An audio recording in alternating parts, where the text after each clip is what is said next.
ಯಾವಾಗ ಯಾರು ಮಾಡಿ ಅಂತ ಯಾರು ಹೇಳಲ್ಲ. ಯಾವ್ದಾದ್ರು ಕೆಲಸ ಮಾಡೋ ಸಂದರ್ಭದಲ್ಲಿ ಅಧಿಕಾರಿಗಳನ್ನ ಸ್ವಲ್ಪ ಗಟ್ಟಿ ವಾಯ್ಸ್ನಲ್ಲಿ ಹೇಳೋದನ್ನ ಅಪರಾಧ ಅಂತಲ್ಲ, ಪದ ಬಳಕೆ ಅದು ಬಹಳ ಮುಖ್ಯ.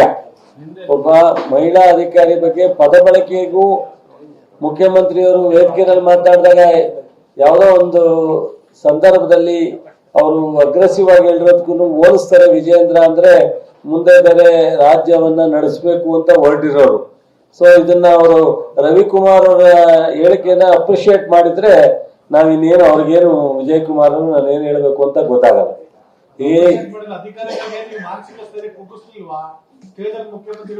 ಹೇಳದಲ್ರಿ, ಈಗ ಯಾವ್ದಾದ್ರು ಒಂದು ಇಂಟ್ರೆಸ್ಟ್ ಮಾಡಿರ್ತೀವಿ ಕೆಲಸ. ಈಗ ನಿಮ್ ಸಂಸ್ಥೆನಲ್ಲೇ ನೀವೇ ಯಾವ್ದೋ ನಿಮ್ ಕೆಳಗಡೆ ಕೆಲಸ ಮಾಡೋರಿಗೆ ಒಂದೇನೋ ಜವಾಬ್ದಾರಿ ಕೊಟ್ಟಿರ್ತೀವಿ.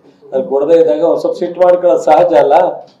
ಆ ತರ ಒಂದ್ ಸಂದರ್ಭಕ್ಕೂ ಇದಕ್ಕೂ ಹೋಲಿಕೆನ ಅವರು ಬಿಜೆಪಿಯ ವಿಜೇಂದ್ರ ಆಗಲಿ, ಅಶೋಕ್ ಆಗಲಿ ಅಥವಾ ಜೋಶಿಯರಾಗಲಿ ರವಿ ಅವರು ಮಾಡಿರೋದು ತಪ್ಪು ಅಂತ ಹೇಳಿದ್ರೆ ಅವ್ರದ್ದೊಂದು ಸ್ವಲ್ಪ ಗೌರವ ಹೆಚ್ಚುತ್ತಿದೆ ಅಂತ ಕಾಣುತ್ತೆ.